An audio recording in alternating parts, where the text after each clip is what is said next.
5 condições para o diagnóstico do autismo. Sem isso, não é autismo. Será que alguém pode receber o diagnóstico de autismo depois de adulto? Ou será que a pessoa nasce com autismo? Será que é autismo? Ou será que é TDAH? Ou deficiência intelectual, transtorno do desenvolvimento intelectual? Ou será que é TOC? Será que é alguma outra coisa? Nesse vídeo eu vou falar para você sobre 5 critérios que são condições para que uma pessoa tenha o diagnóstico de autismo. Ele teve diagnóstico lá por volta dos 10 anos de idade. Quando ele era menorzinho, ele não tinha autismo. Veio depois. O bebê caiu do berço, bateu a cabeça e depois disso é que ele começou a desenvolver, a apresentar alguns sinais de autismo. O autismo do meu filho veio por volta lá de 1 ano e pouco, 2 anos, depois que ele tomou algumas vacinas. Mas será que todo mundo não é um pouco autista? Então, tem algumas características, alguns desses sinais, ou timidez, ou alguns momentos da vida em que a pessoa fica mais autista? Olá pessoal, eu sou a Maria Cláudia Brito, sou fonoaudióloga, mestre, doutora e pós-doutora com ênfase na área de autismo.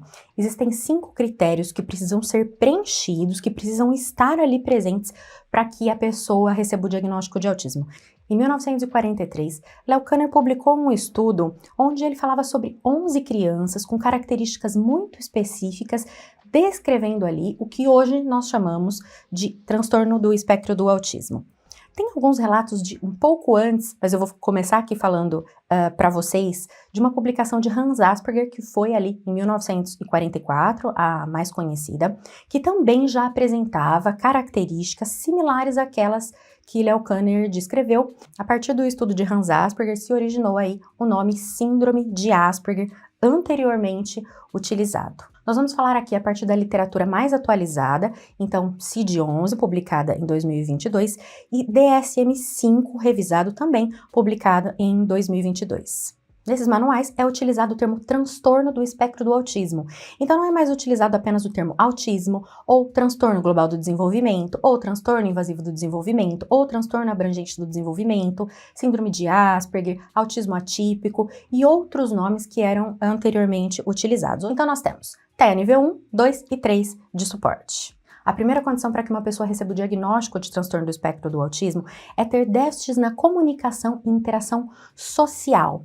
E a gente não está falando só de fala, de desenvolvimento de fala, de linguagem oral. Nós estamos falando, né, digo isso porque muitas vezes o atraso de fala é uma das primeiras características que chama a atenção dos pais, inclusive por isso fonoaudiólogos estão entre os profissionais que mais recebem as crianças com suspeita de autismo por causa das dificuldades ou do atraso no desenvolvimento da fala.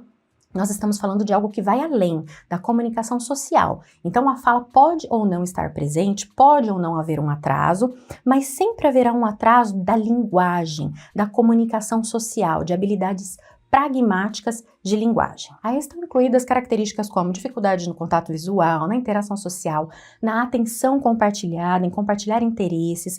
Quando a gente tem uma criança, dificuldades de brincar com outras crianças, diminuição ou ausência de interesse por outras crianças, interesse em compartilhar situações, compartilhar brincadeiras, uma série de atrasos relacionados ou dificuldades, alterações relacionadas às demandas sociais do cotidiano, desde que a criança é bem pequenininha, porque desde o bebezinho ali pequenininho, ele já prefere, ele já tem uma atenção maior para vozes de pessoas falando do que para barulhos de objetos, por exemplo. Já há uma atenção maior, mesmo quando a visão ainda está em desenvolvimento no bebê, para rostos, para olhar na direção de rostos de pessoas, do que para objetos, né? Essa é uma capacidade inata do ser humano relacionada com a cognição social, que no autismo pode acontecer de uma maneira bem diferente. É claro que vai haver uma variação, tanto em relação à idade, a gente vai ter que pensar, desde quando é pequenininho, então quais são os marcos do desenvolvimento da linguagem, da comunicação social, quando a gente tem uma criança pequena, um bebê,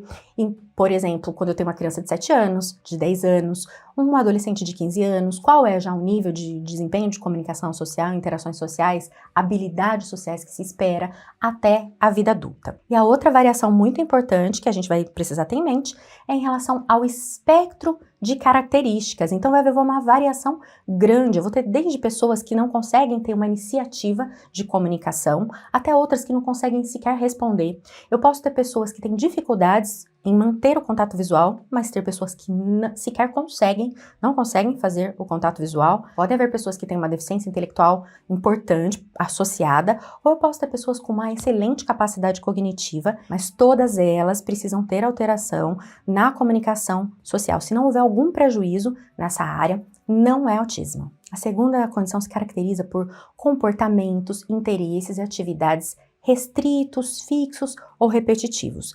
Então, a gente, de novo, vamos pensar nas diferentes etapas da vida, desde o bebê até a vida adulta, e vamos pensar também no espectro. Então, vai ver isso mais evidente até mais tênue.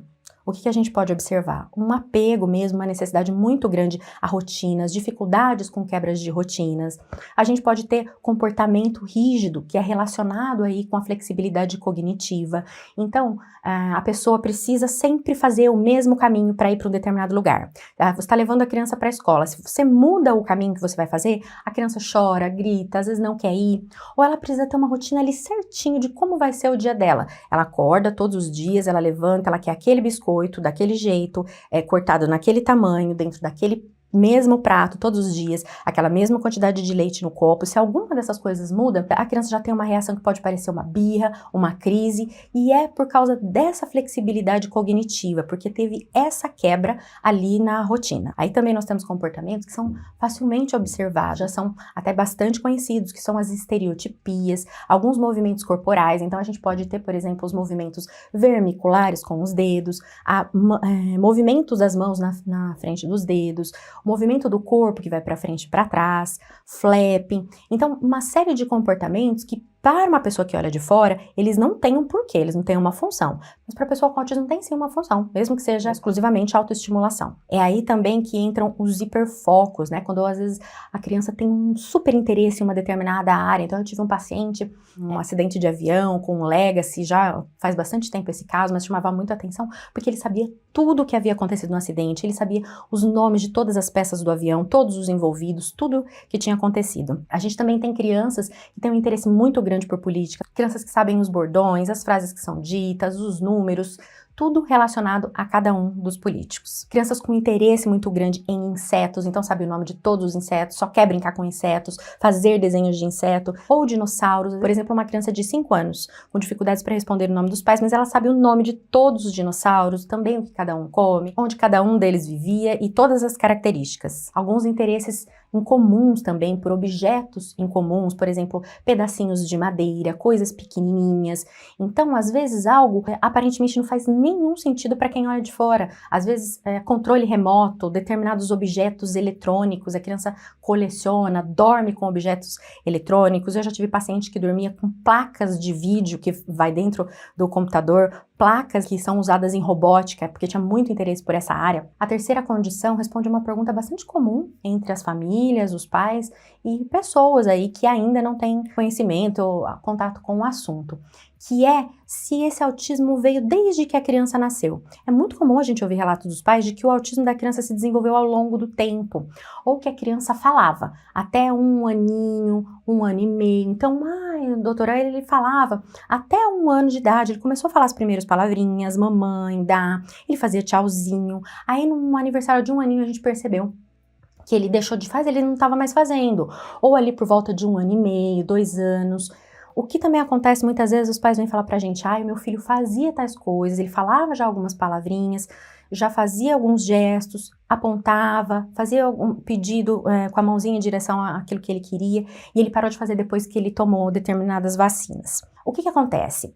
Para estar no espectro do autismo, é absolutamente necessário que as características e que a condição venha desde a infância.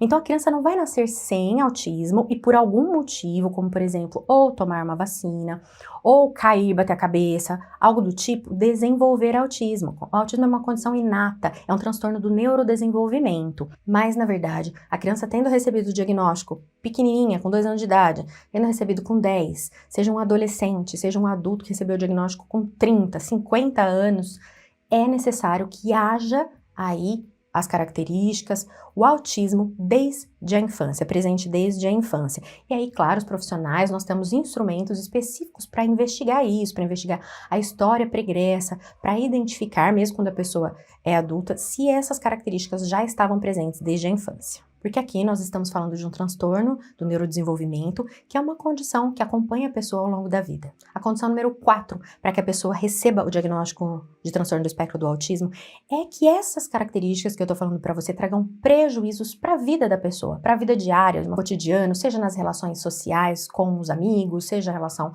conjugal, seja para arrumar um trabalho, a criança desde pequenininha, dificuldades em brincar com outras crianças da mesma idade, dificuldades escolares, dificuldades com o desenvolvimento da própria fala, da linguagem social, né, funcional.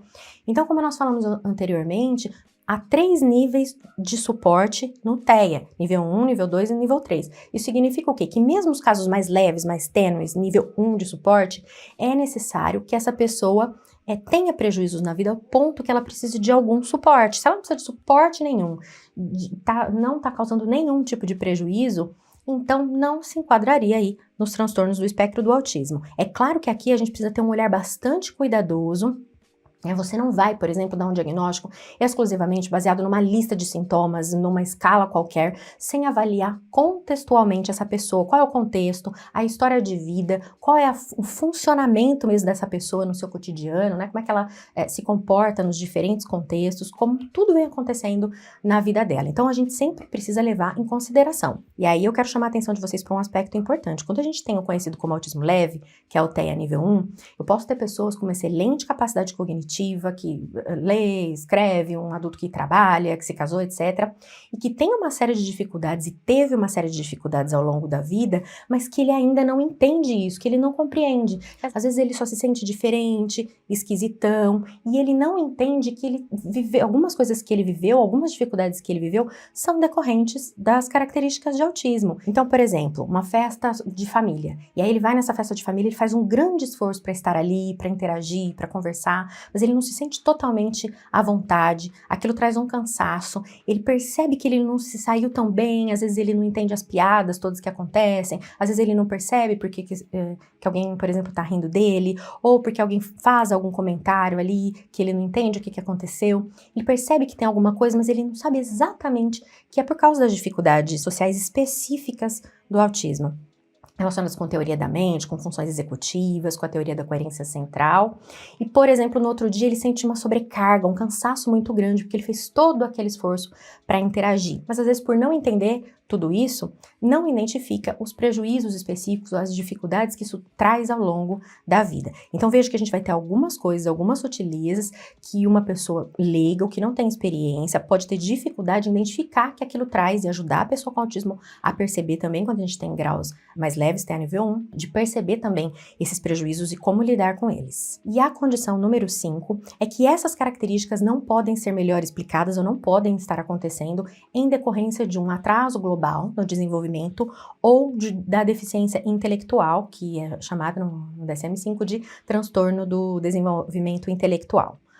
Por que não? Porque a gente pode ter uma pessoa, por exemplo, com deficiência intelectual, que é o transtorno do desenvolvimento intelectual, que tem também dificuldades comportamentais, que tem dificuldades de comunicação, só que elas não acontecem pelos mesmos motivos que acontecem em uma pessoa com transtorno do espectro do autismo. E tem ali características que precisam ser observadas, porque há diferenças, os quadros não são iguais. Eu posso, por exemplo, ter uma pessoa com deficiência intelectual que tem um atraso de fala, por causa de uma dificuldade motora ou fonológica.